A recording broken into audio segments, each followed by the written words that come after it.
Hey everyone, this is MrAddOil again, helping you fight your today for your better tomorrow.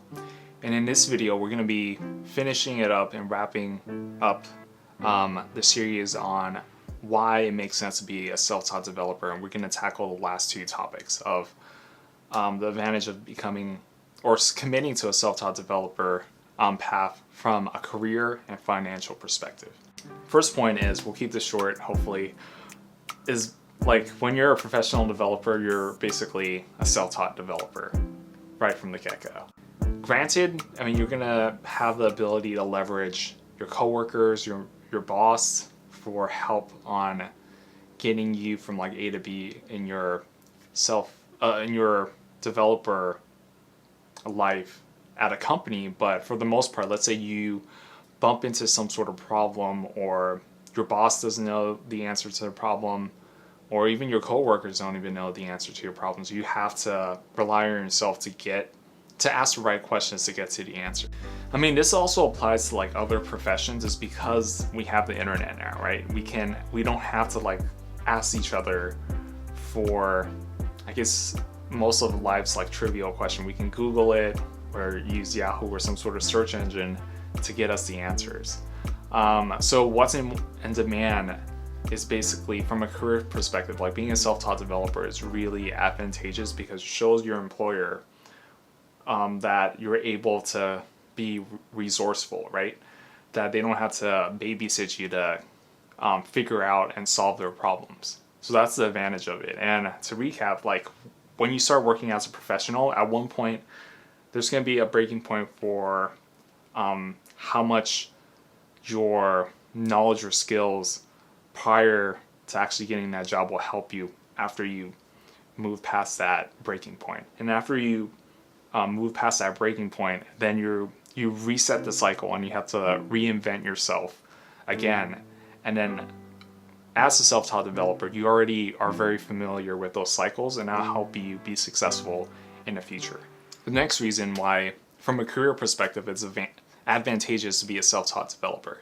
And that's because you can afford to take, I mean, under certain circumstances, like lower developer gigs, as in like maybe gigs that don't pay anything, maybe like an internship role, or even like an actual role where they just don't pay you anything. I mean, I came across that when I was like applying for jobs and actually got an offer. Well, that'll be a story for later, but basically I got an offer. It was for like a product manager and a software engineer hybrid role.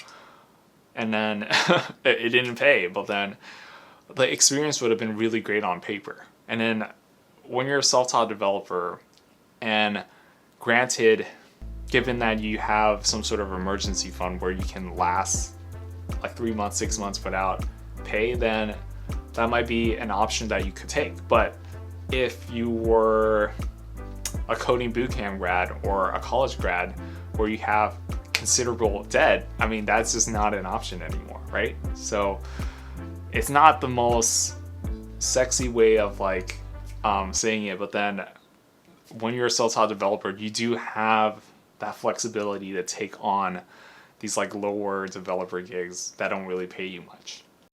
And the next reason why it's advantageous to be a self-taught developer from a career perspective is, hey, you might fail. You might not become a software developer at the end of your journey. And when that happens, I mean, let's say you went to college or a coding bootcamp, you graduate, and you were expecting that you become a software engineer because if you went to college, maybe you have like $40,000-$30,000 worth of student loans. If you went to a coding bootcamp, I mean, if you did a defer payment, or if you paid up front, like you could have like $20K, $30K dollars worth of debt, and then you're super invested in becoming a developer. I mean, you just have no flexibility, right?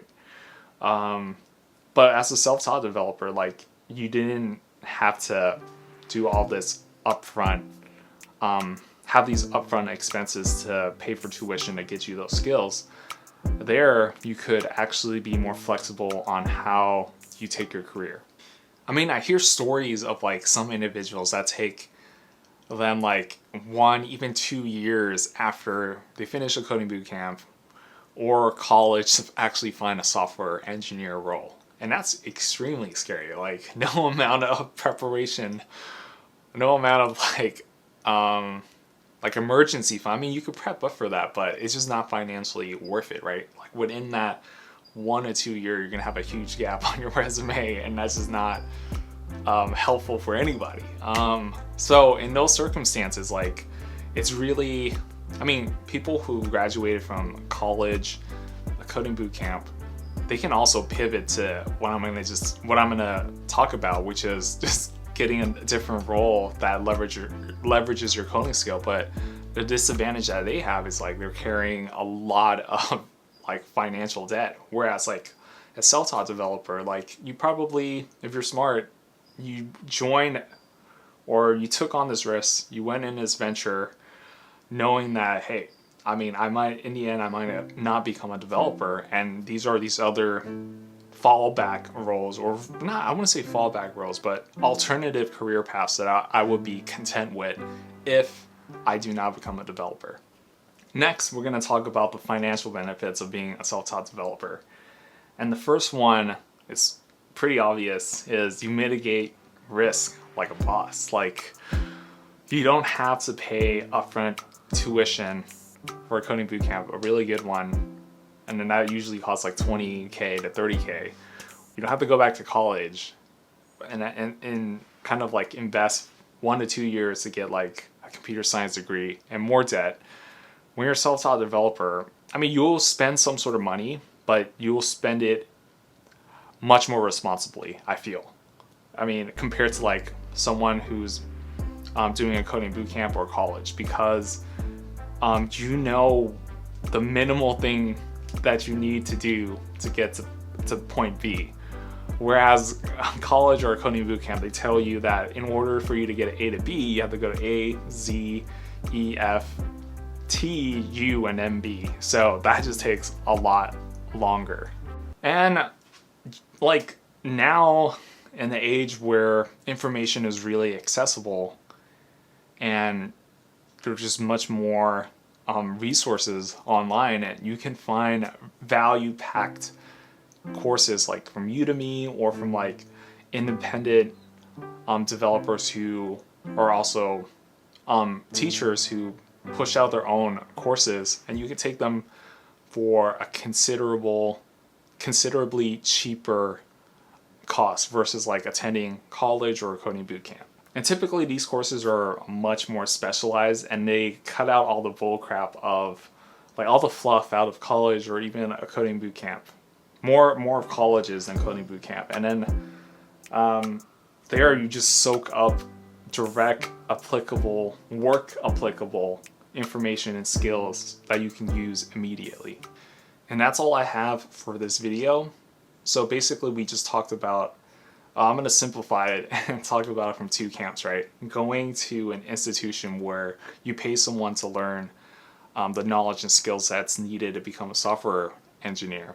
Or you take matters into your own hand and basically do everything that an institution will do, but as a self-taught developer to get you from point A to B.